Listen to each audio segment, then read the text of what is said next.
আজকের দিনটা অত্যন্ত আমরা মর্মাহত এবং একটা বিভীষিকার দিন ছিল। 2003 সালের 14ই আগস্ট। একদিকে আমাদের স্বাধীনতা দিবস রাত পোয়ালি 15ই আগস্ট, আনন্দের দিন। কিন্তু এই আনন্দের প্রাক মুহূর্তে যে জিনিসটা এই জায়গায় ঘটেছিল সেটা আজকেও আমরা বলার চেষ্টা করছি।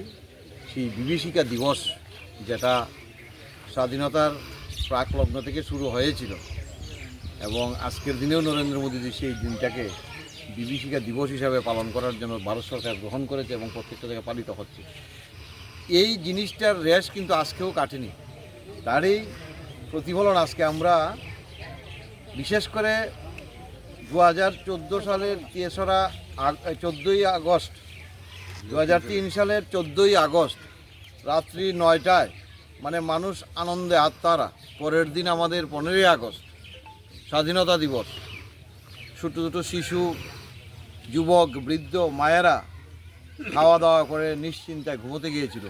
কিন্তু সেই অভিশপ্ত রাত সেই কমিউনিস্টের মদতপুষ্ট হায়নাদের দ্বারা নৃশংসভাবে 15 জনকে শেষ করে দেওয়া হলো, ধ্বংস করে দেওয়া হলো, এলাকা স্তব্ধ করে দেওয়া হলো।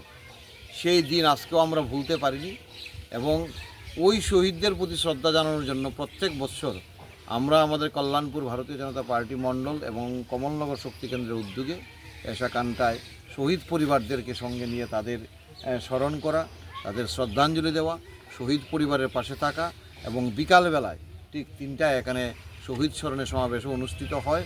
এবং এটা আমরা চাই এই ধরনের ঘটনা বা এই ধরনের কালো শাসন ব্যবস্থা যাদের নেতৃত্বে হয়েছে, তারা জানে সারা রাজ্যে অজস্র ঘটনা, অজস্র মায়ের কুল খালি হয়েছে।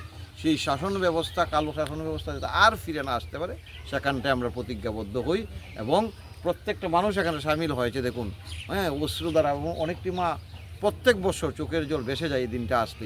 আগের দিনতেই থমথম করে সেই এলাকার পরিস্থিতি এই জায়গায় দাঁড়িয়ে যায়। যাই হোক, আমি শহীদদের প্রতি শ্রদ্ধা জানিয়ে আগামী দিন আমরা প্রতিজ্ঞাবদ্ধ হয়ে এবং কোনো মায়ের কোল যাতে আর খালি না হতে পারে তার জন্য আমরা আমাদের লড়াই, আমাদের আন্দোলন জারি থাকবে এবং শহীদদের আত্মার সদ্গতি কামনা করে